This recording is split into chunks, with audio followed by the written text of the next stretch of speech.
और पुण्य की परिभाषा क्या है?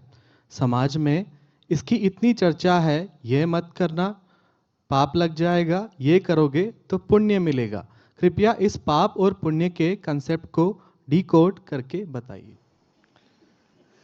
दूसरों को पीड़ा पहुंचाना कि बिना किसी कारण के वो पाप है। दूसरों को अच्छा भलाई करना, उनको मन को सुकून देना, ये पुण्य है। बस जो तुम चाहते हो दूसरे तुम्हारे साथ करें वो पुण्य है, और जो तुम नहीं चाहते हो जो तुम्हारे साथ दूसरे व्यक्ति करें वो तुम करने जाओगे तो वो पाप। चलो। गुरुदेव, जिससे प्यार हुआ उससे शादी करने के बाद भी मन में किसी और के प्रति प्रेम का भाव क्यों उठता है? लोग ऐसी क्या गलती करते हैं कि वे अपने ही जीवन साथी से अतृप्त रहते हैं?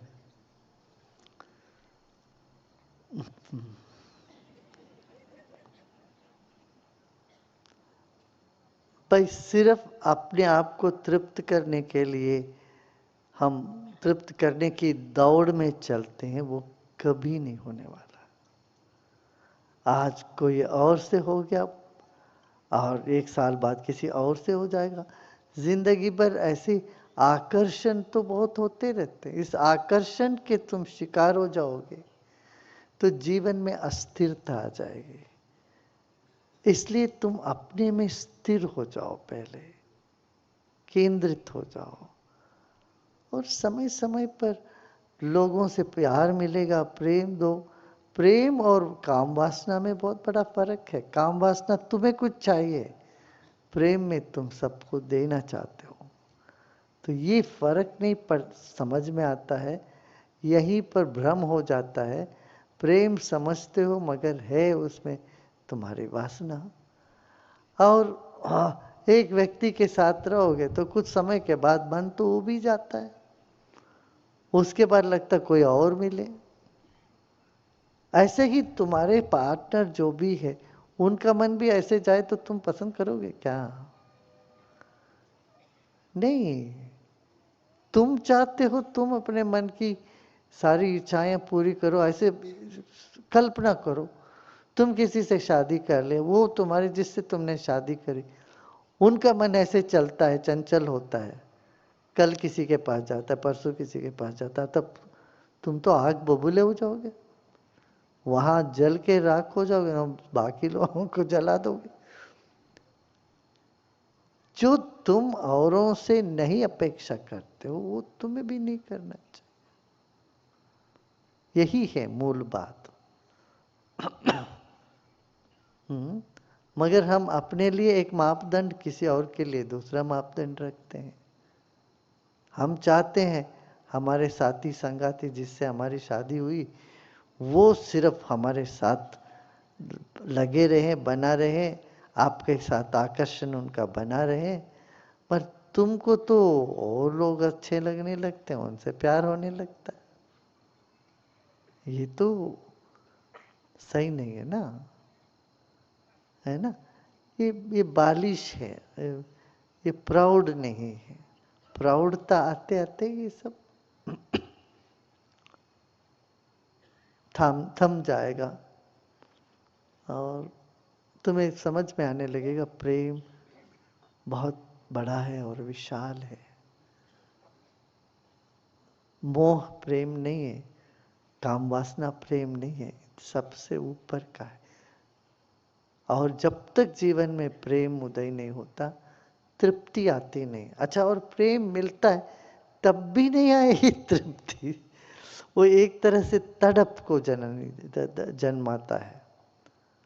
और तड़प और प्रेम यही है राधा शक्ति और कृष्ण। ठीक है, इतना काफी आज।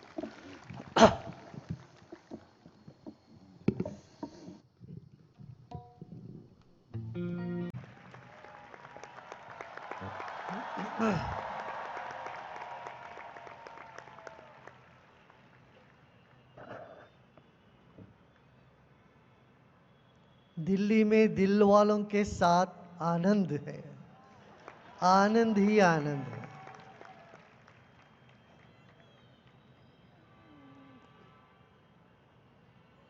हमें बहुत अच्छा लगा यहाँ के माननीय मुख्यमंत्री जी रेखा गुप्ता जी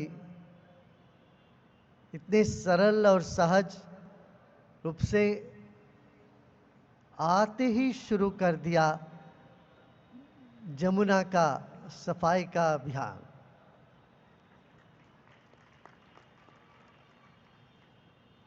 दो 2008 में या 10 में हम लोगों ने शुरू किया था मेरी दिल्ली मेरी जमुना।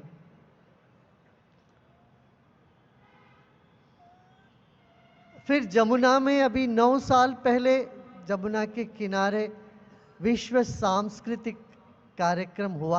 आप लोगों में बहुत लोग उसमें थे, शामिल थे। 37 लाख लोग उस 3 दिन के कार्यक्रम में इकट्ठे हुए थे।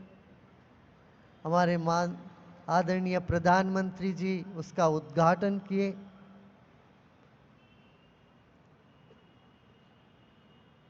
आज भी दुनिया उसको याद करती है, ऐसे कार्यक्रम को। पर उसका उद्देश्य यही था, जब लोग सब आएंगे यहाँ जमुना को साफ करना। पहले तो वहां जाने में नाक बंद करके जाना पड़ता था, सांस लेके रोक के कुंभक हो जाता था वो पुल पार करने में। नोएडा जाना हो तो सांस लेके रोको, फिर वहां से उधर जाओ, फिर सांस लो, ऐसी हालत थी। मगर वो झाड़ू से नहीं हो पाया। उसकी सफाई के लिए मशीन चाहिए, डबल इंजन मशीन। चोर के वहां के कचड़ों को साफ करने के लिए बड़ी मशीन की जरूरत पड़ गई। अब पूरी आशा जागी है सब में, जमुना का जल स्वच्छ हो जाए, पीने जैसे हो जाए। जिस जमुना के किनारे में रासलीला रची गई, जो प्रेम का प्रतीक है, गंगा जो ज्ञान का प्रतीक है, ऐसे गंगा जमुना मिलकर जो त्रिवेणी संगम में अभी अभी 2-4 दिन पहले, 3-4 दिन पहले तो कुंभ का समापन हुआ, महाकुंभ का। क्या अद्भुत मानवीयता का एक अद्भुत उत्सव रहा हो। ऐसी उत्सव कभी दुनिया में कहीं भी हुई नहीं। करोड़ों लोग एक जगह आए, कोई क्राइम नहीं है, एकदम नो क्राइम एट ऑल। वो एक नजर लगी बोलते हैं ना, एक ऐसी एक दुर्घटना वहां हो गई, वो थोड़ा दिल को दुखाने वाली थी बात, मगर इतनी बड़ी संख्या में लोग आए और उनकी जो श्रद्धा वहां देखने को मिलती है। श्रद्धावान लभते ज्ञान, श्रद्धा होने से ज्ञान की प्राप्ति होती है। ज्ञान से जीवन सुगम होता है, सुख मिलता है। तो अब हमारे भीतर यदि उत्साह जागना है और लोगों में आनंद को लाना है, तो हमें ज्ञान, भक्ति, सत्संग ये माध्यम बने। कल ही हम कह रहे थे, जब राजाश्रय होता है वो धर्म फलती है, और धर्म की रक्षा होती है तो धर्म हमारी रक्षा करती है। तो इसलिए ये बहुत आवश्यक है, राजभार संभालने वालों को वो आदर्श बने और धर्म की जो मूल बात है अध्यात्म को माने। आध्यात्मिक बल से ही जीवन में बल मिलेगा।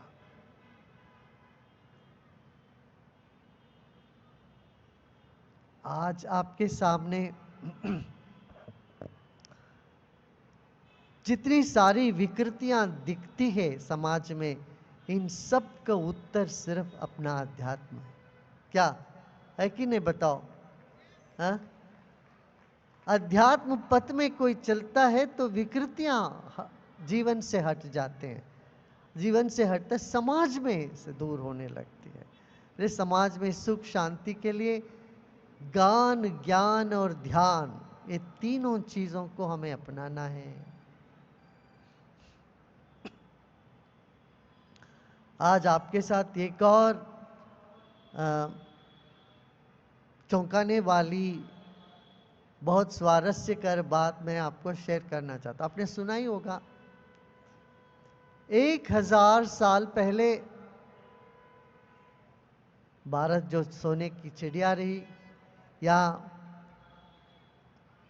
मोहम्मद गजनी आए, लूटे 18 बार, 17 बार लूटने के बाद 18वां बार वो शिवलिंग जो था उसको तोड़ दिया। उस शिवलिंग की कहानी तो आप सबको पता है। चंद्रदेव ने स्थापना करी, इसलिए उसको सोमनाथ का नाम पड़ा। और यह शिवलिंग भूस्पर्श नहीं कर रहा था, पृथ्वी से ऊपर था, 3 फुट ऊपर ही वो शिवलिंग तैरता रहा। इस शिवलिंग को तोड़ने के बाद हम हजारों लोग कुर्बान हुए उस जंग में। 50,000 से ज्यादा लोग अपना प्राण त्यागे वहां पर। तब उसके जो टुकड़े थे उसको कुछ अग्निहोत्री लोग अपने पोटली में बांध के दक्षिण की ओर चले गए, दक्षिण भारत। वहां वो रखे रहे, उसको शिवलिंग का रूप दे दिया, वहां रखे रहे। और 100 साल पहले उन्होंने कांची के जगत गुरु शंकराचार्य जी से पूछा हम इसका क्या करें, तो उन्होंने कहा और 100 साल तक इसको बाहर मत लेके आना। तो फिर वो रखे रहे। फिर उन्होंने कहा राम मंदिर बन जाएगा। उसके बाद शंकराचार्य जी ने, अभी का जो विजेंद्र सरस्वती शंकराचार्य, सब ने कहा कि इसको ले जाके बेंगलुरु में ऐसे गुरुदेव है उनके पास देना। तो वो लाके दिए हैं। तो अपना ये सोच रहे थे 1000 साल बाद भगवान प्रकट हुए हैं। वैसे हम सबके दिल में रहते हैं, शिव तो कण कण में होते हैं, सब जगह होते हैं। कभी कभी वो स्थाणु में भी हो जाते हैं, माने प्रपंच में भी दिखते हैं। स्थावर जंगम दोनों में शिव, जंगम माने हमारे हृदय में, मनुष्य के हृदय में, और स्थावर माने ये संसार में भी दिखते। तो ऐसे शिव जी की प्रकट का उत्सव मनाएंगे पूरे देश में। रामनाथ से सोमनाथ तक, विश्वनाथ तक, पशुपतिनाथ तक, सब जगह सोमनाथ जाएंगे। फिर आखिरी में हमारे प्रधानमंत्री जी वहाँ सोमनाथ के जो मंदिर के ट्रस्टी भी हैं, उस सोमनाथ मंदिर में बाद में वहाँ पर भी ले जाएंगे, ऐसा सोचा है, से संकल्प किया है। अब आपको, दिल्ली वालों को पहले उसका दर्शन कराएंगे। हमारे आदरणीय मुख्यमंत्री जी उसको पुष्प समर्पण करेंगी शिवलिंग को।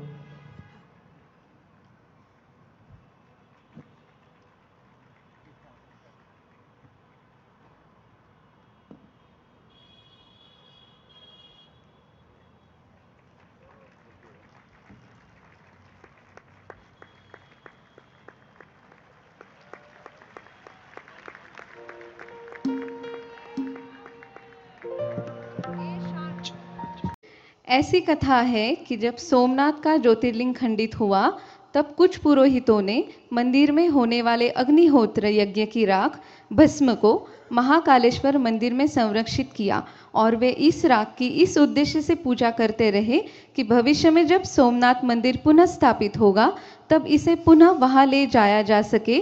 कृपया इससे संबंधित सत्य को उजागर करें। भाई किए होंगे, कई बातें हैं, किए हों तो ठीक है, किए हैं कुछ। बाहर की चीजों में इतना उलझो मत, अंतर्मुखी हो जाओ, ध्यान करो, वही शिव पाए। ठीक है ना। बाहर ये सिर्फ मंदिर एक, सिर्फ एक तुम्हारे लिए एक स्थान है जहां जाके तुम अंतर्मुखी हो सके। ठीक है ना। साधकों के लिए ये सब कम मायने रखता है, चाहे कुंभ हो, चाहे कुछ और हो, मंदिर हो, ये सब थोड़ा एडवांस साधना में जाओगे तो ये सब कुछ नहीं, फीके पड़ते हैं सब, है ना। 68 तीर्थ है घट भीतर, हमारे भीतर सारे तीर्थ है। गंगा ना जाऊं, यमुना ना जाऊं, वो एक गोरखपुर की एक भजन है ना, सुना है कि नहीं तुम लोगों ने, सुना है ना। वो ये कहते ना, गंगा ना जाऊं, जमुना ना जाऊं, और कोई चीजें नहीं जाऊं, अंतर्मुखी होता हूँ, सब ध्यान में बैठो, यही सब है। ठीक है ना। गुरुदेव, योग वशिष्ठ में कहा गया है कि यदि दुनिया आपका दिल नहीं तोड़ेगी तो गुरु तोड़ देंगे। मेरा दिल तो दुनिया और गुरु दोनों ही बार बार तोड़ते रहते हैं। क्या आप मुझे इस डबल झटके से बचा सकते हैं?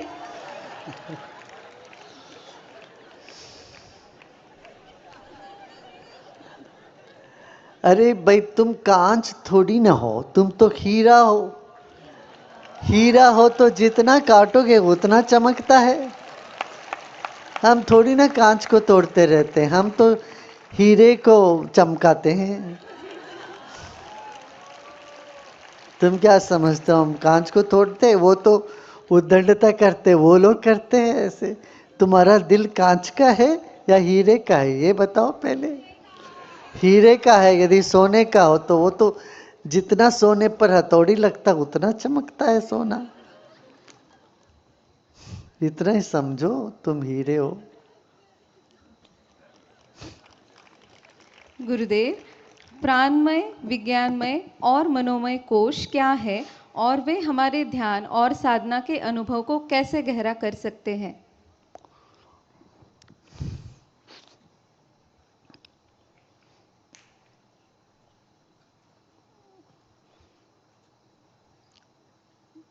तुमको ये बहुत साफ साफ बताया गया, जब भी पंचकोश का ध्यान करते हो ये सब है। और ये और की बात छोड़ दो। जितना तुम और चाहिए ये छोड़ के विश्राम करोगे, अचाक होने से ध्यान गहरा होता है। अकिंचन में कुछ भी नहीं हूं, ये कहने से ध्यान गहरा होता है। अप्रयत्न, प्रयत्न नहीं करना मैं कुछ करूँगा नहीं, इसके लिए तुम्हारे अंदर करने का वो प्रयत्न है ना, यही तो तुम्हारी बाधा है। और जितना गहराई में ध्यान में जाना, उतना बोलो मैं कुछ नहीं करना है, मुझे ये भी नहीं करना, सुनना भी नहीं है कुछ। इस तरह से अप्रयत्नशील होगे तो गहरी ध्यान लगेगी।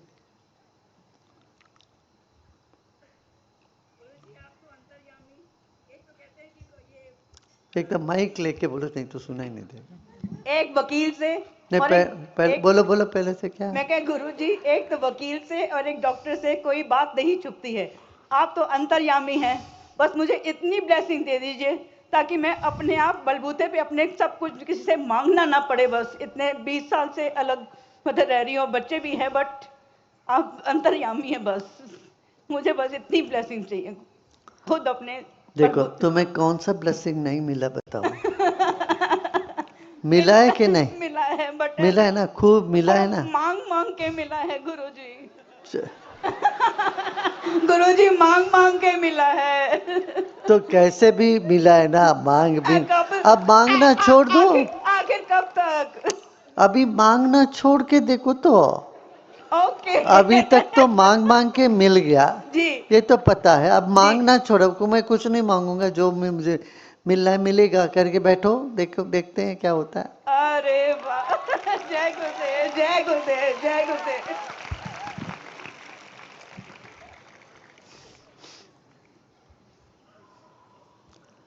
क्या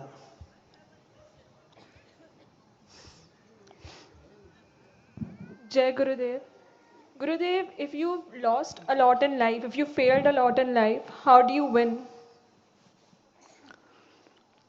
Look at how much you have gained in your life. Or is your life only losses? What? Majority of the time. But majority of the time only losses. Then you get so used to it, without that you feel uncomfortable. You forget to see how much you have gained in your life. Got it? You know, Gurudev, if you have too many losses, you feel so accustomed to losses. And then you start enjoying that also. I want to But enjoy wins now, now. you just look back and see how fortunate you are, how much you have. Look to what you have, then counting what you don't have. Got it? Yeah. Next, that person. जय गुरुदेव। हाँ बोलो। गुरुजी, अभी तक जो भी मिला है मैं बहुत ग्रेटफुल हूँ, लेकिन मेरा एक थोड़ा सा प्रैक्टिकल क्वेश्चन है कि मैं एग्रीकल्चर टीचर आपने बनाया, मेरा प्रोफेशन ज्वेलरी का है, लेकिन एग्रीकल्चर में बहुत काम है करने के लिए, पर मुझे करना भी है, और घर से बोलते हैं कि शादी कर लो, और फाइनेंशियली और फैमिली देखो वो देखो सब में बैलेंस देखो कैसे करना है? देखो, तुम बहुत सारे क्वेश्चन पूछ रही हैं। मैं कहता हूँ, चॉइस तुम्हारा, ब्लेसिंग मेरा। कोई एक तुम्हें चीज शादी बोल तो। करना हो तो तुम करो, तुमको सच में नहीं करना हो तो तुम पूछोगे ही नहीं। घर में प्रेशर कर रहे हैं, अब घर में बोल रहे हैं, तुम्हारा मन भी कर रहा है तुम्हारा। अब तुम मेरे को बोलते तुम चुन लो गुरुजी। देखो, मैं इस चक्कर में नहीं पड़ने वाला हूं। फिर कल तुम शादी होने के बाद अपने पति से कहोगे मैं तो नहीं करने वाला था, गुरुजी ने बोला इसीलिए किया।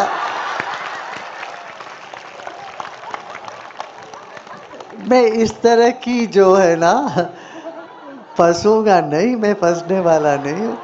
इसलिए तुम अपना चुनो, तुम्हारा मन तो कर रहा है शादी करने का तो करो। गुरुजी ऐसा अच्छा, नहीं, ज्वेलरी एग्रीकल्चर करना, है। ज्वेलरी भी करो। देखो, तुम गहना भी पहनते, लोग गहना भी पहनते हैं, खाना भी खाते हैं, एग्रीकल्चर तो में दोनों काम करो। एग्रीकल्चर का तो वो भी करो, सबको अच्छा खाना भी दो, ये भी दो, चलो दूसरों को देना।